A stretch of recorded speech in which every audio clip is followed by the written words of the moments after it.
So this is the Magic the Gathering World Shaper Edge of Eternities command deck. So I don't know anything about this one at all. The last one took me by surprise. Didn't realize it was Proliferate. Proliferate is something I do want to get into. I just haven't sort of mucked around with that mechanic much. But it is very, very powerful. I got nothing good in this last time, so we'll see if we get some better luck this time. To be honest, I've never actually gotten anything good from these. So it's not doing too much to sort of encourage people into buying collector boosters, which is obviously what the whole intent of these are.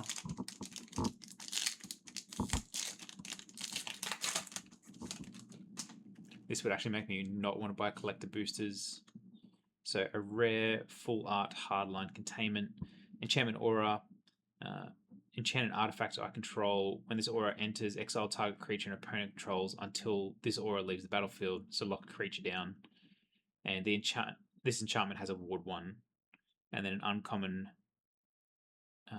foil, nothing special.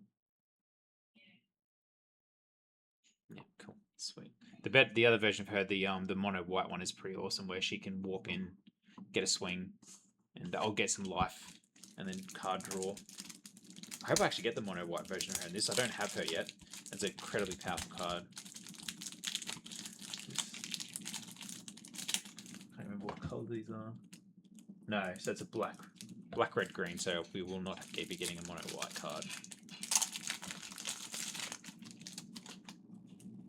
So I'll do the same setup this video. We'll go through the commander, we'll find the mythics, and then we'll scan out the deck and see what it's worth. This one paid, I think I paid about $60 for this one. So this is another legendary artifact spacecraft. So when it's 2, you can colorless and tap, sacrifice a land, draw 2 cards. You may play an additional land this turn. So yeah, you just get to put a second land down anyway. So good for landfall actually. When it's 8+, it's flying, vigilance, haste. Whenever you sacrifice a land, each opponent loses 2 life. Land sack is pretty scary, to be honest. So legendary creature, insect druid. So it's flying. You may play lands from your graveyard. That's actually awesome. Whenever you sacrifice another non-token permanent during your turn, put a number of 1/1 counters equal to this creature's power up to one of the target creature. Okay, that now starts to make sense. Lands from the graveyard helps. So we'll just go through, find our mythics.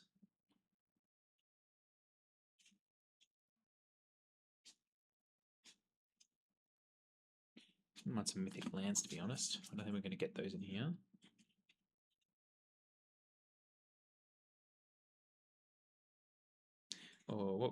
So our first mythic is a legendary creature, Zombie God. It has menace.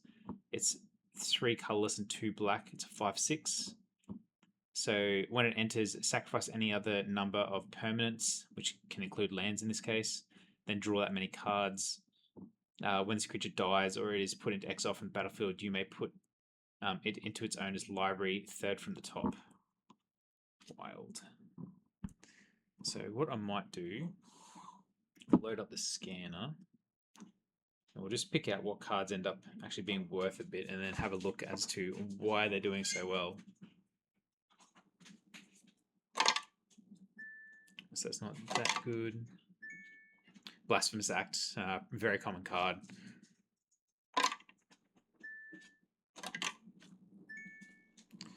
So Morg Fury of Orcum, it's a $4 card. Each creature you control gets 1/0 for each time it has attacked this turn. Landfall, whenever a land you control enters, if it's your main phase, there's an additional combat phase for landfall. That's actually wild.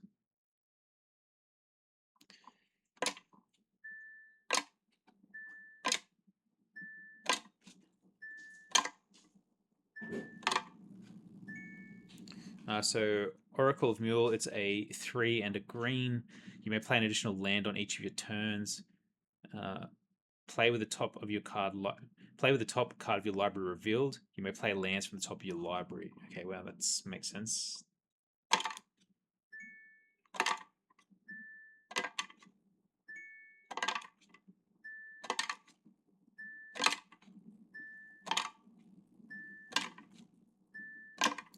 Chuck this over in the center. I'm only going to look for cards sort of like $3 and over, as hopefully they've got a chance of being somewhat a good mechanic.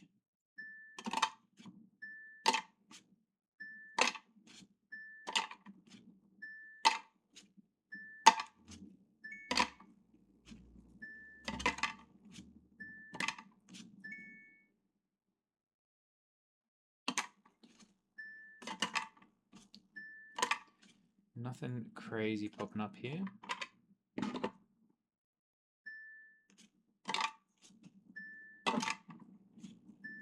So far, apart from a few sort of key landfall cards, so a spaceship or a spacecraft, when 3+, you may play an additional land on each of your turns, so that you can actually probably play up to like 4 lands per turn just with the cards in this set. When it's 8+, flying, once during each of your turns, you may cast a permanent spell from your graveyard by sacrificing a land in addition to paying its other costs. So creature insect scout, it's a 2 and a green. Lands you control enter untapped, pretty handy. Whenever you attack a player, create a lander token. It's an artifact with 2 and tap the token, or 2 and sack. Sacrifice the token, search your library for a basic land, put it on the battlefield. So you're not playing it, you're putting it, so that's another landfall.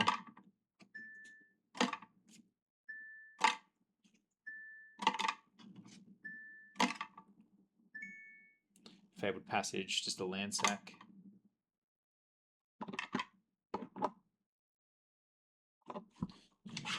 Space.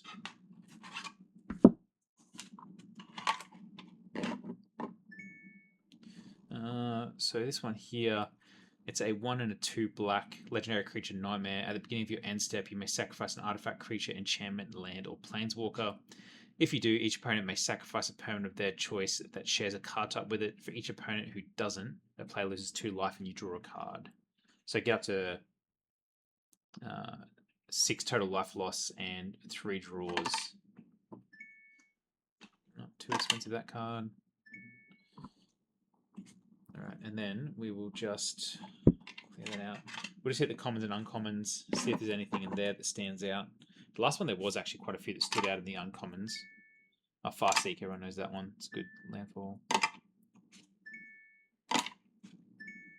Obviously, Arcane Signet, Soul Ring, Command Tower, the staples.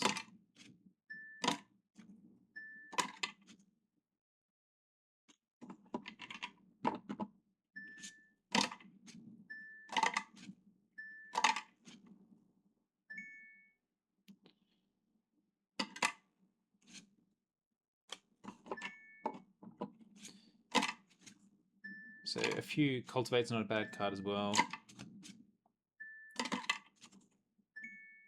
Nature's Law, search your library for a forest card, put it into the battlefield, then shuffle. So it just gives you the extra land drop. And a cheap price too, 2 mana to get that going.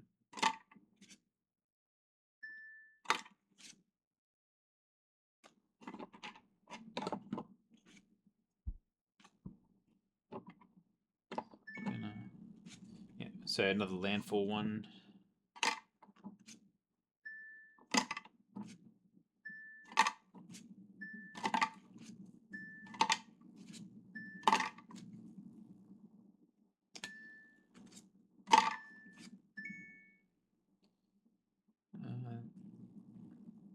Oh, well, yeah, so exile the entire target player's graveyard when that land enters.